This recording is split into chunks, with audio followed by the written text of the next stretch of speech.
All the branches in DTU with their placement starts और आपको कौन सी ब्रांच प्रेफर करनी चाहिए DTU में डिस्कस करेंगे हम इस वीडियो में। If what is up everybody, Priyanshu है। और बेसिकली यार जितनी भी ब्रांचेज हैं मैंने 3 सब कैटेगरी में डिवाइड करी हैं। फर्स्ट है आपका टेक रिलेटेड ब्रांचेस, सेकंड है आपका tech and core both related branches and third है आपका कोर रिलेटेड ब्रांचेस। बेसिकली हम एक एक को डिस्कस करेंगे with their placement starts. So start करते हैं with tech related branches. So tech related branches में आ जाते हैं आपके computer engineering, COE, IT, SE और MC। कंप्यूटर इंजीनियरिंग में आपको सबको पता ही है, computer science and engineering top branch है, मतलब वो तो नेक्स्ट लेवल प्लेसमेंट्स वगैरह होती हैं उसकी। तो IT में आपको क्या होता है कि कंप्यूटर साइंस के साथ साथ थोड़ा सा हार्डवेयर का पार्ट भी पढ़ा देते हैं। कंप्यूटर साइंस के सब्जेक्ट्स तो होते ही हैं, थोड़ा सा हार्डवेयर इंक्लूड हो जाता है। IT का ये सिलेबस होता है यूजुअली। उसके बाद जो आपका software, as the name is again telling you everything, softwares के रिलेटेड होता है। और जो MC है ये काफ़ी बच्चों के लिए न्यू होगी क्योंकि सुनी नहीं होगी, मैथ्स एंड कंप्यूटिंग इंजीनियरिंग। इसके अंदर बेसिकली अगेन वही आपका कोडिंग रिलेटेड ही होता है। और बेसिकली जो ये फर्स्ट ग्रुप है इसके अंदर आपको कोई सी भी ब्रांच मिल जाए, यूजुअली आपकी प्लेसमेंट जो है 90 to 95% सिक्योर हो ही जाती, कोई ऐसा इशू नहीं आता। और इसके अंदर यूजुअली आप अपनी CGPA 7.5 भी रखोगे, अगर कॉलेज में CGPA रखनी पड़ती है तो भी आपकी अच्छी खासी प्लेसमेंट लग सकती है और इतना सच हसल नहीं करना पड़ता। तो इन सब में Tier 1 कॉलेजेस में आपकी अगर COE रिलेटेड ब्रांच है तो मतलब आपकी प्लेसमेंट जो है टोटली सिक्योर्ड है, मतलब कोई ऐसा सच हो नहीं। एवरेज पैकेज अगेन वही इनका 15-16 लाख रुपीज़ जाता है और highest again even 1 crore plus भी जाता है तो इंटरनेशनली। तो सारी ब्रांचेस की प्लेसमेंट टॉप नॉच है। Now we come to our second sub group that is tech and core both related branches. तो इसके अंदर जो आती है आपकी mainly ECE, engineering physics, EP and electrical engineering, EE। ECE होती है आपकी इलेक्ट्रॉनिक कम्युनिकेशन इंजीनियरिंग।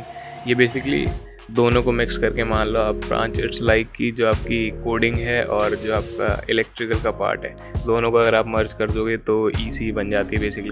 और बेसिकली क्या है, ECE is a all-rounder branch. तो मतलब इसके बारे में हम किसी वीडियो में डिस्कस कर दूंगा मैं आपके लिए। ये मतलब नियरली बेस्ट ब्रांच मानी जाती है। अगर आपको कोई भी श्योर नहीं, आपको कोडिंग में जाना है या फिर दूसरी साइड और ब्रांचेस में जाना है तो ये बेस्ट मानी जाती है यूजुअली। ECE में जो आपका सिलेबस होता है that is related to communication और इलेक्ट्रिकल का कुछ पार्ट होता है उसके अंदर। उसके बाद जो आपकी इंजीनियरिंग फिजिक्स है, EP, वो बेसिकली थोड़ी सी न्यू ब्रांच है बट उसके भी प्लेसमेंट स्टैट्स काफ़ी डिसेंट है। और उसके बाद जो आपकी इलेक्ट्रिकल होती है, इलेक्ट्रिकल जो है बिल्कुल कोर ब्रांच आ जाती है आपकी।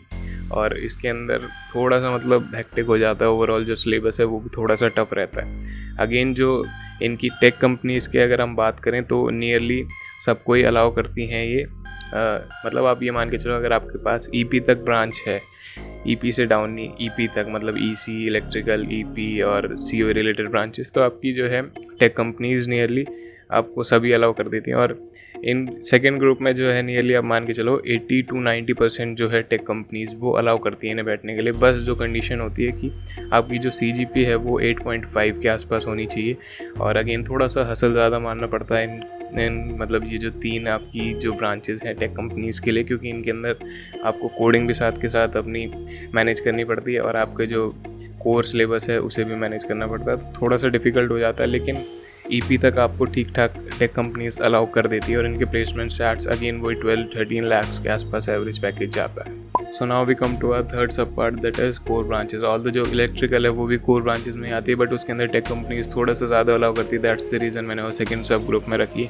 तो थर्ड आपके कोर ब्रांचेस में आपकी जितनी भी आती है that are mechanical, civil, chemical, environmental engineering, biotech, production and industrial engineering. और मैकेनिकल का एक सब पार्ट होता है आपका मैकेनिकल विद ऑटोमोटिव इंजीनियरिंग। तो ये सारी जो ब्रांचेस हैं आपकी ये सारी आती है आपके बिल्कुल कोर सेक्टर में।